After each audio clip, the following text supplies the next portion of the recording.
네, 안녕하세요. 1인 미디어 채널 심야기담의 진행자 LC입니다. 오늘 저희가 다시 한번 깊이 있는 이야기로 여러분을 찾아왔습니다. 심야기담 벌써 58번째 에피소드네요. 오늘 들려드릴 이야기는 아마 많은 분들이 한 번쯤 들어보셨거나 웬만한 공포 영화보다 더 무섭고 소름 돋는다고 평가받는 한 연극에 대한 이야기입니다. 이 연극은 2004년에 실제로 일어났던 사건을 바탕으로 만들어졌기 때문이죠. 바로 한 어머니가 자신의 22살 딸을 제물로 바친 끔찍한 사건 말입니다. 이 충격적인 실화가 창난이라는 제목의 연극으로 재탄생했습니다. 자, 그럼 본격적인 이야기에 앞서 좋아요와 구독 잊지 마시고요. 그리고 가장 중요한 것, 밤에 혼자 이 이야기를 듣거나 보지 마세요. 만약 혼자 볼 용기가 없다면 친구와 함께 들으시길 바랍니다.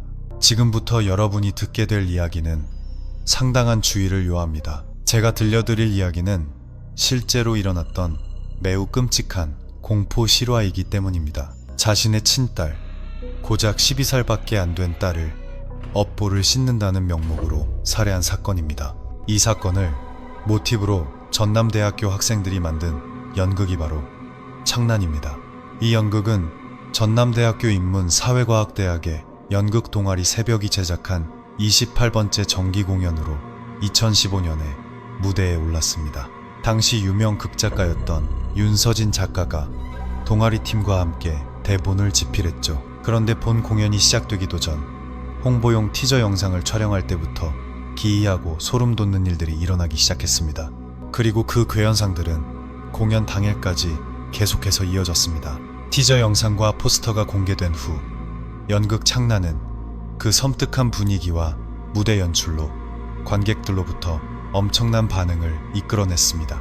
연극의 바탕이 된 실화는 2004년에 일어났습니다. 당시 신문 사회면을 떠들썩하게 했던 조상신에게 제물로 바쳐진 22살 딸 사건이었죠.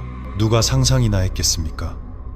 전라남도의 한적한 녹차밭 마을에서 조용하고 평범하게 살아가던 한 가족.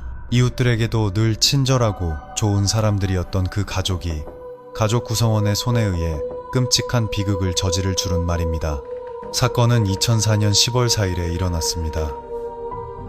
할머니, 이모, 그리고 엄마가 12살 소녀를 살해한 사건입니다.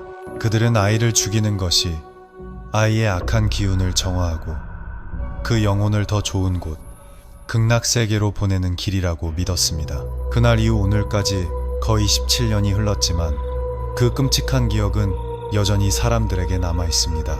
사건 현장은 전라남도 보성의 한 2층짜리 목조주택이었습니다. 그 집은 잘못된 믿음이 빚어낸 끔찍한 전설의 장소가 되었습니다. 2004년 10월 4일 오후 보성경찰서에 살인사건 신고가 접수되었습니다. 경찰은 즉시 현장으로 출동했죠. 하지만 현장에 도착한 경찰들은 경악을 금치 못했습니다. 집 안에는 영혼 없는 12살 소녀의 시신만이 덩그러니 놓여 있었습니다. 집안 전체에 비릿한 피냄새가 진동했고 시신 옆에는 주술의식을 치른 듯한 상이 차려져 있었습니다. 대야에 담긴 물에는 잘린 머리카락이 떠 있었고 집 옆에서는 타담한 이불이 발견되었으며 시신 근처에는 피 묻은 둔기가 떨어져 있었습니다. 경찰관들이 2층을 수색할 때 한 방에서 여러 사람이 알아들을 수 없는 주문을 외우는 소리가 새어나왔습니다. 경찰은 방문을 두드리며 나오라고 소리쳤지만 아무런 반응이 없자 결국 문을 부수고 진입했습니다. 방 안에는 여성 4명이 알아들을 수 없는 주문을 외우며 앉아 있었습니다. 그들은 경찰이 들이닥치자 욕설을 퍼부으며 칼을 휘둘러 저항했습니다. 조사 결과 이 네 자매는 오랫동안 사이비 종교와 비슷한 그들만의 믿음을 가져왔다고 합니다. 주변 이웃들에게 여러 차례 자신들의 의식에 참여하라고 권유했지만 마을 사람들 중 누구도 그들과 엮이려 하지 않았습니다. 12살 소녀의 시신은 네 자매 중 한 명의 친딸이었습니다. 스스로를 영매라 칭한 어머니는 사건이 일어나기 전 동생에게 녹차밭의 나무를 모두 베어버리라고 지시했습니다. 그리고는 자신의 딸을 죽여 영혼을 해방시키는 의식을 치르라고 명령했죠. 그들은 아이가 태어날 때부터 악한 기운을 가지고 태어났기 때문에 아이의 목숨을 끊어 그 영혼을 극락으로 보내야만 세상이 평화로워진다고 믿었습니다. 그 후 어머니는 자신이 조상신과 소통할 수 있으며 딸의 영혼을 조상신에게 보내 잘 보살피도록 하겠다고 주장했습니다. 많은 전문가들은 이 비극이 어머니의 과거 트라우마에서 비롯된 압박감 때문일 수 있다고 분석했습니다. 그녀는 17살 때 끔찍한 성폭행을 당한 경험이 있었는데 이것이 정신적인 문제로 이어져 이런 끔찍한 범행을 저지르게 된 계기가 되었을 것이라는 추측입니다. 현재 4사람은 모두 국립정신건강센터에서 치료를 받고 있으며 아직 생존해 있는 것으로 알려졌습니다. 이 끔찍한 실화를 바탕으로 극작가 윤서진 씨와 새벽팀은 연극 창란을 무대에 올리기로 결정했습니다. 본격적인 제작에 앞서 스태프와 배우들이 모여 회의를 진행했습니다. 그 해의 공연이 공포 연극이라는 것을 알게 된 배우들의 얼굴은 마치 방금 귀신이라도 본 사람들처럼 하얗게 질려 있었습니다. 대본 집필과 배역 캐스팅이 모두 완료된 후 본격적인 홍보 단계에 들어갔습니다. 당시 연극 홍보는 주로 예고편, 즉 티저 영상을 제작하는 방식이었습니다. 실제 배우들이 연극 속 분위기와 가장 흡사한 장소에서 촬영을 진행해야 했죠. 티저 촬영팀은 촬영 순서와 장소, 스토리보드를 꼼꼼하게 준비했습니다. 연극이나 영화를 전공하는 학생들은 이런 작업 방식에 익숙할 겁니다. 로케이션 헌팅 끝에 팀은 강원도 정선에서 촬영하기로 결정했습니다. 정선 시내에서 일부 촬영을 하고 옛 탄광촌 마을로 이동해 촬영을 마치는 일정이었죠. 하지만 티저 촬영 기간 내내 그리고 실제 연극 공연 기간 동안 말로 설명할 수 없는 기이하고 소름 돋는 일들이 끊임없이 일어났습니다. 스태프들이 모두 강원도로 이동해 계획대로 촬영을 시작했습니다. 첫 번째 촬영 장소는 정선에 있는 작가의 외갓집이었습니다. 모두가 의상, 분장, 소품, 장비 등 만반의 준비를 마쳤죠. 하지만 시작부터 문제가 발생했습니다.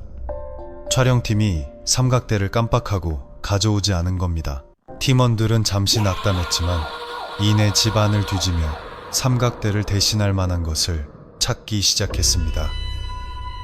그러다 아주 낡고 먼지 쌓인 구식 삼각대를 발견했습니다. 그저 카메라를 세워두는 것만 가능한 아주 오래된 물건이었죠. 그 삼각대는 촬영 소품으로 쓰려던 낡은 재봉틀 옆에 놓여 있었습니다. 이 우연은 소름 돋는 우연이었습니다. 집주인인 작가조차 자신의 집에 그런 삼각대가 있었는지 전혀 몰랐기 때문입니다. 모두가 어리둥절한 표정으로 서로를 쳐다봤죠. 삼각대를 구한 뒤 본격적인 촬영이 시작되었습니다.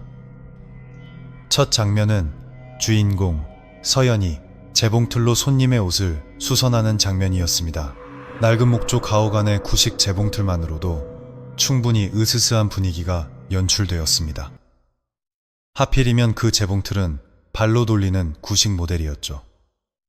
이 집에서 일어난 예상치 못한 일은 시작에 불과했습니다. 그날 촬영팀은 모두 적잖이 겁을 먹었습니다. 집안 촬영을 마친 후 팀은 다음 장소로 이동했습니다. 차를 타고 가던 중 감독과 작가가 우연히 아주 근사한 로케이션을 발견했습니다.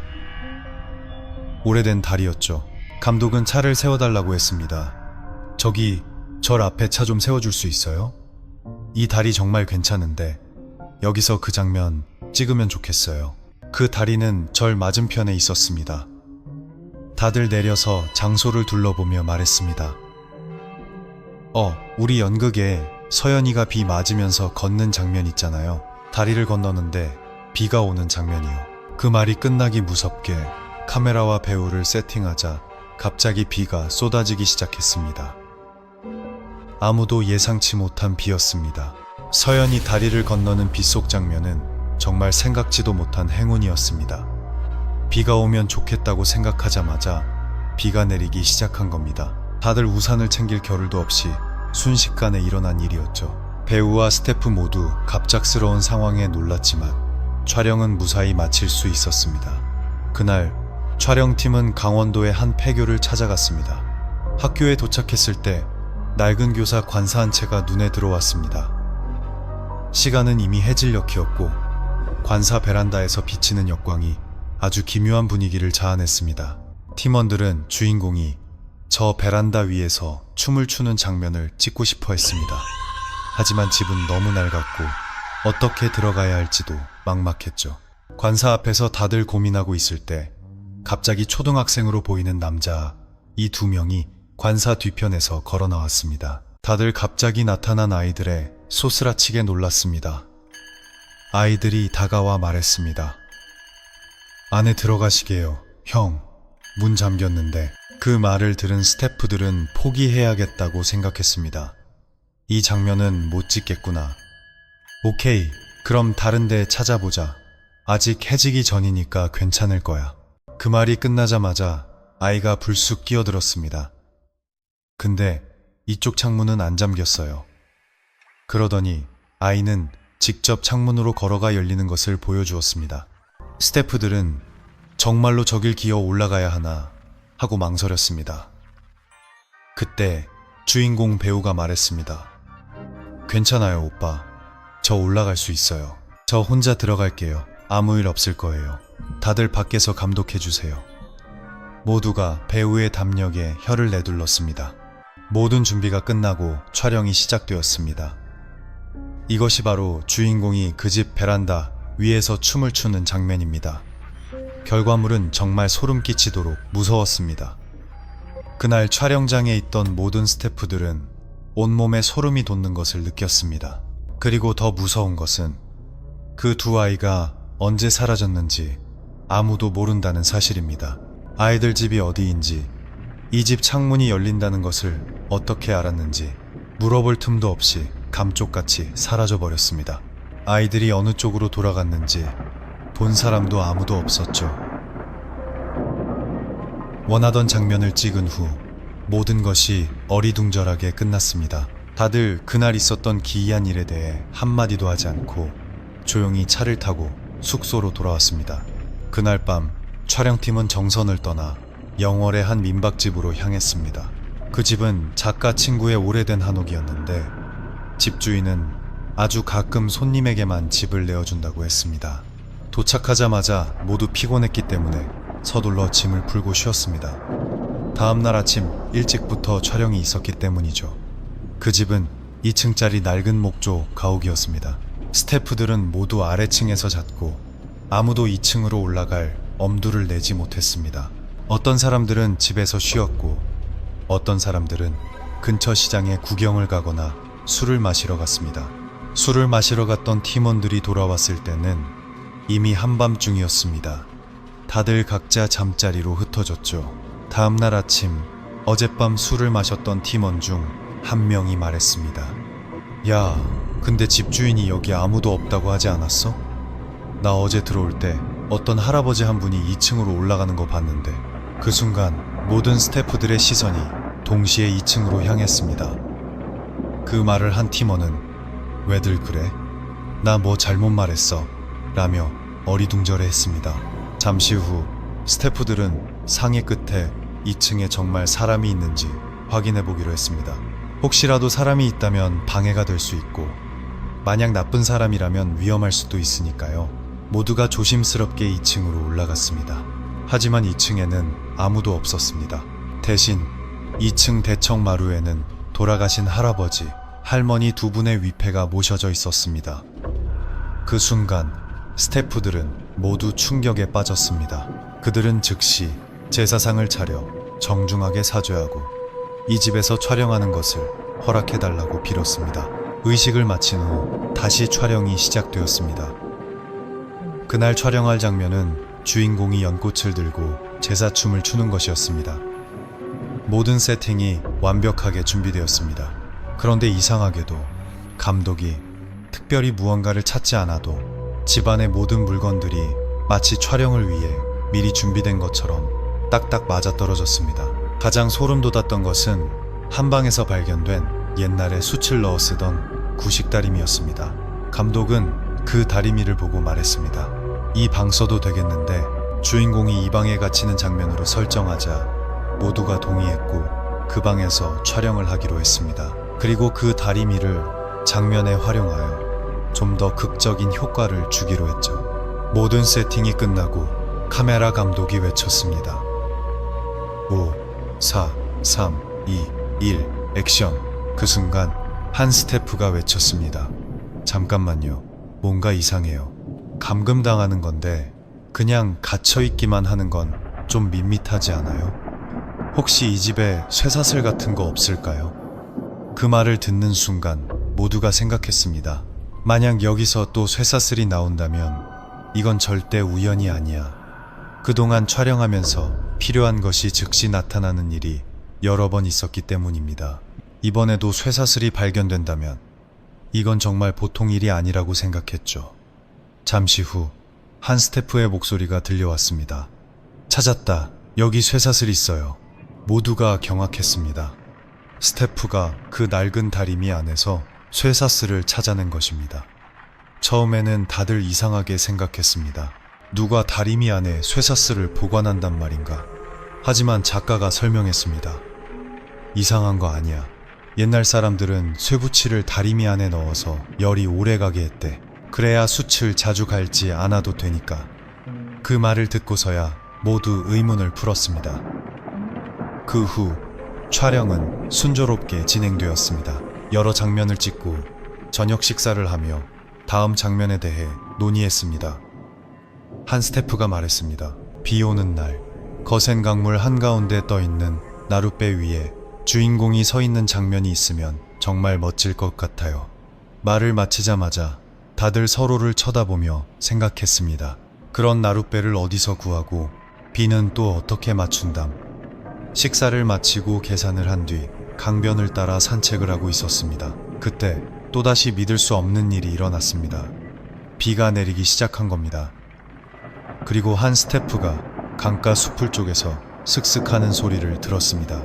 고개를 돌려 내려다보니 한 할아버지가 정말로 그들이 원하던 나룻배와 함께 있었습니다. 또다시 찾아온 기막힌 우연이었습니다. 스태프가 할아버지에게 다가가 물었습니다. 어르신, 비 오는데 여기서 뭐 하세요? 할아버지는 고기를 잡으러 왔다고 대답했습니다. 그 말을 듣자마자 스태프가 말했습니다. 어르신, 저희가 지금 영상을 찍어야 하는데 혹시 저 거센 물살 위로 배를 띄워주실 수 있을까요? 저희 배우를 태우고요. 살해는 하겠습니다. 할아버지는 얼마를 줄 거냐고 물었고 스태프는 저희 예산이 13만 원 정도 있습니다. 라고 답했습니다. 할아버지는 말했습니다. 그럼 비가 더 거세지기 전에 어서 배우를 데려오쇼. 그날 찍은 장면이 바로 이 장면입니다. 주인공이 나룻배 위에 서 있고 정말로 비가 내리는 장면. 이것 역시 소름 돋는 장면 중 하나였습니다. 영월에서 촬영하는 동안 정말 머리끝이 쭈뼛 서는 일들이 많았습니다. 그 후 촬영팀은 다시 광주로 돌아와 촬영을 이어갔습니다. 다음 로케이션은 광주 시내의 한 민속촌이었습니다. 그곳에는 오래된 한옥 여러 채가 보존되어 있었죠. 촬영팀은 그곳을 다음 촬영 장소로 정했습니다. 도착하자마자 스태프들은 한옥 한 채를 검은 천으로 덮어 밤과 같은 분위기를 연출했습니다. 그리고 조명을 설치하고 여러 소품을 배치했죠. 하지만 제사상 같은 소품들이 어딘가 어설퍼 보였습니다. 한 스태프가 더 실감 나는 소품을 찾기 위해 뒤편에 있는 다른 한옥으로 가보았습니다. 문을 열고 들어서는 순간 가장 먼저 눈에 들어온 것은 문 바로 앞에 서 있는 하얀 소복을 입은 여성의 인형이었습니다. 스태프는 비명을 지를 뻔했습니다. 그 인형에 너무 놀랐기 때문이죠. 정신을 차리고 방 안을 둘러보자 방 안은 온통 거미줄투성이었고 기이한 물건들이 사방에 널려 있었습니다. 스태프는 그중 나무로 만든 기이한 형태의 조각상 하나를 집어들었습니다. 오래된 나무를 깎아 만든 불상 같기도 하고 주술적인 물건 같기도 한 조각상이었습니다. 당시에는 그게 무엇인지 아무도 몰랐습니다. 별거 아니겠지. 그냥 소품으로 쓰자. 시간은 오후 4시 30분. 해가 지기 시작하면서 촬영팀은 서둘렀습니다. 그리고 오후 6시경 정말 소름 돋는 장면의 촬영이 시작되었습니다. 한 스태프가 향을 한 움큼 피워 제사상 쪽으로 연기가 흘러가게 만들었습니다. 촬영이 끝나자마자 모두가 서둘러 장비를 철수했습니다. 더 이상 그곳에 머물고 싶지 않았기 때문입니다. 다들 집에 가고 싶은 마음뿐이었습니다. 빌려왔던 소품들을 원래 있던 한옥에 돌려놓을 시간이 되었습니다. 모두가 각자 가져왔던 물건들을 제자리에 두었습니다. 한 선배가 소품을 돌려놓고 온 후배에게 물었습니다. 다 랩로이마이? 후배는 대답했습니다. 네, 선배. 원래 있던 자리에 똑같이 놓고 왔어요. 근데 선배, 이따가 말씀드릴게요. 우리 빨리 돌아가요. 선배는 그래. 다 끝났으면 가자 라고 말했습니다. 차로 돌아가는 길에 그 후배가 말했습니다. 선배, 아까 문 앞에 있던 그 인형 기억나세요? 선배는 그럼 똑똑히 기억하지. 왜? 라고 되물었습니다. 후배가 떨리는 목소리로 말했습니다. 제가 물건 돌려놓으러 문을 열었을 때 그 인형이 다른 쪽을 보고 있었어요. 너무 무서워서 계단에서 굴을 뻔했어요. 그 말을 들은 선배는 온몸에 소름이 돋았습니다. 그리고 더 무서운 이야기가 있습니다. 처음에 제가 말씀드렸던 주인공이 폐교관사에서 춤을 추던 장면 기억나시나요? 촬영팀이 광주로 돌아온 지 약 2주 후 그들이 촬영했던 교사 관사가 사실 한 선생님이 돌아가신 폐가였다는 사실을 알게 되었습니다. 그리고 더 놀라운 것은 돌아가신 선생님의 성함이 박 선생님이었는데 연극 창란에도 박 선생님이라는 이름의 캐릭터가 등장한다는 점입니다. 심지어 그 학교에서 봉사활동을 갔던 한 여학생은 밤에 2층 창문에서 한 여자가 자신을 내려다보는 것을 보았다고 증언했습니다. 바로 주인공이 춤을 췄던 그 자리에서 말이죠. 영월의 한옥집에서 있었던 일도 마찬가지입니다. 촬영팀은 나중에야 알게 되었습니다. 박 선생님 역할을 맡았던 한 배우의 본관, 분군이 그 집 위패에 모셔져 있던 할아버지의 본관과 같다는 사실을 말입니다. 수소문 끝에 그 할아버지가 바로 그 배우의 먼 조상이라는 사실이 밝혀졌습니다. 티저 영상 촬영이 끝난 후 모두가 한동안 공포에 시달려야 했습니다. 이후 본 공연을 앞두고 무사 공연을 기원하는 고사, 가우스를 지내게 되었습니다. 고사를 준비하는 과정은 매우 분주했습니다. 여러 준비물 중에서도 가장 중요한 것은 도깨비 머리, 소품이었습니다. 당시에는 왜 그랬는지 모르지만 아무도 기성품을 살 생각을 하지 않고 직접 만들기로 했습니다. 결국 전남대학교 미술대학에 수소문하게 되었죠. 미대 작업실에 들어서자 한 선배가 작업을 하고 있었습니다. 선배님, 혹시 사람 머리처럼 생긴 조형물 같은 거 없을까요? 선배는 그걸로 뭘 하려고? 라고 물었습니다. 도깨비 머리를 만들려고 합니다. 그 말을 들은 선배는 깜짝 놀라며 공대 건물 뒤편의 다리를 가리켰습니다.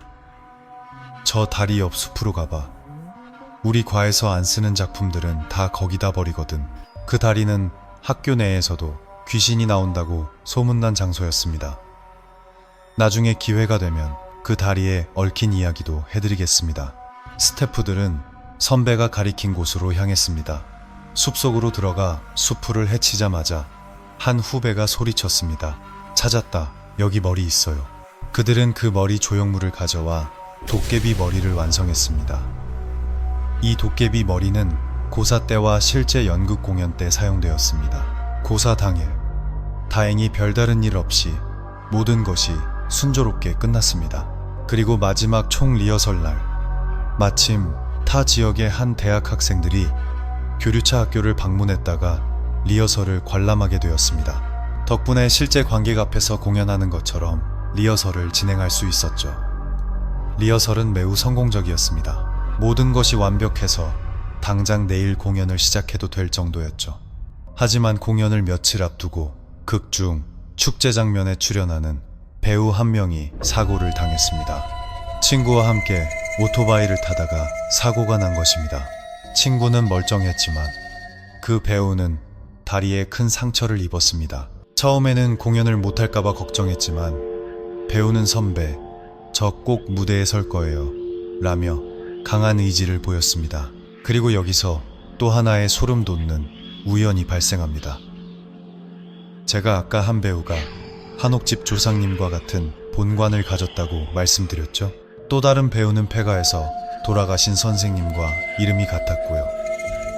이번에는 사고를 당한 그 배우의 이름이 실제 사건의 희생자인 김소희와 같았던 것입니다. 정말 소름 끼치는 우연의 연속이었습니다.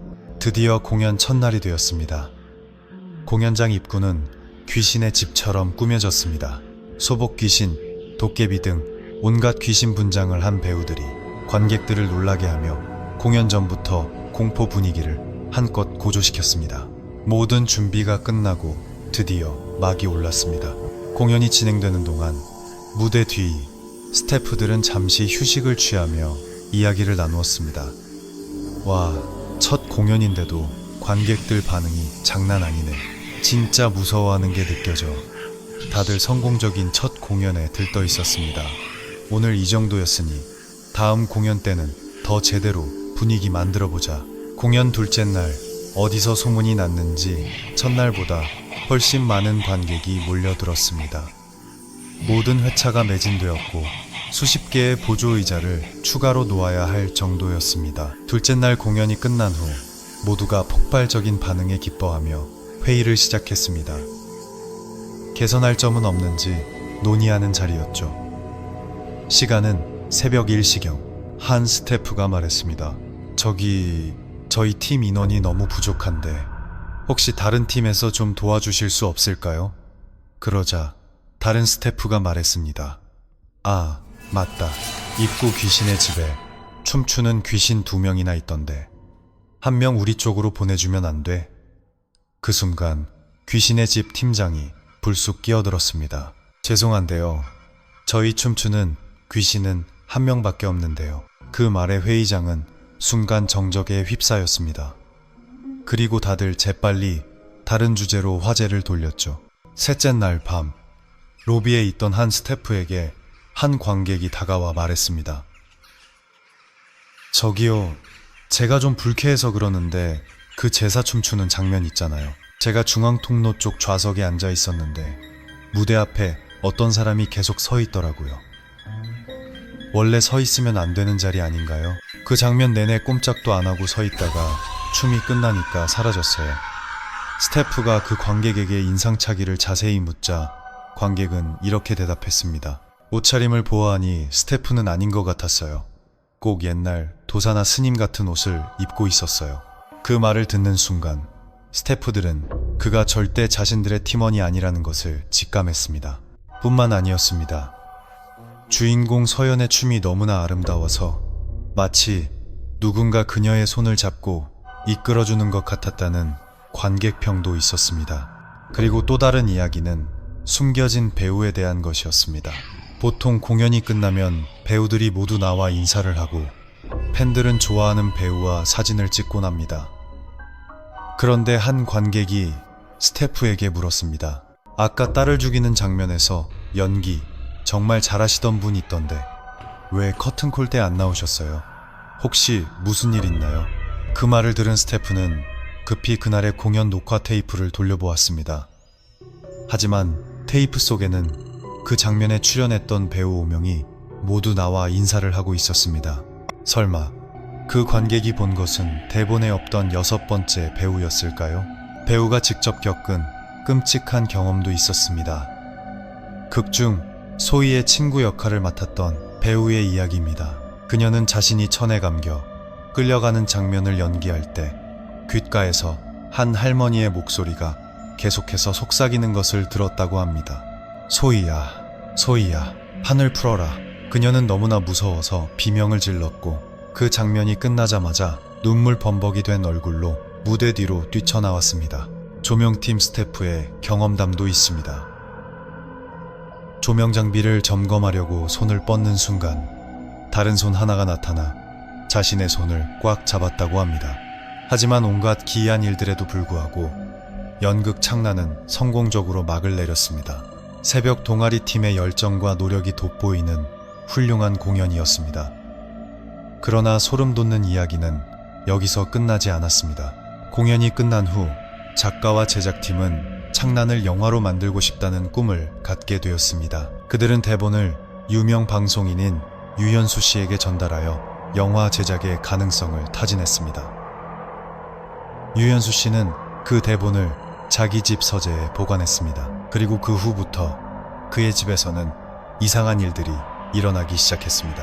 집에 방문한 손님들이 서재 근처에서 귀신을 보았다고 말하는가 하면 유연수 씨 자신도 그 서재 앞을 지날 때마다 이유 없이 눈물이 났다고 합니다. 나중에야 그는 이 모든 기이한 현상들이 바로 그 저주받은 대본 때문이라는 것을 알게 되었습니다. 결국 그는 무당을 불러 구슬한 후에야 비로소 평온을 되찾을 수 있었습니다. 그리고 마지막으로 한 가지 중요한 질문이 있습니다.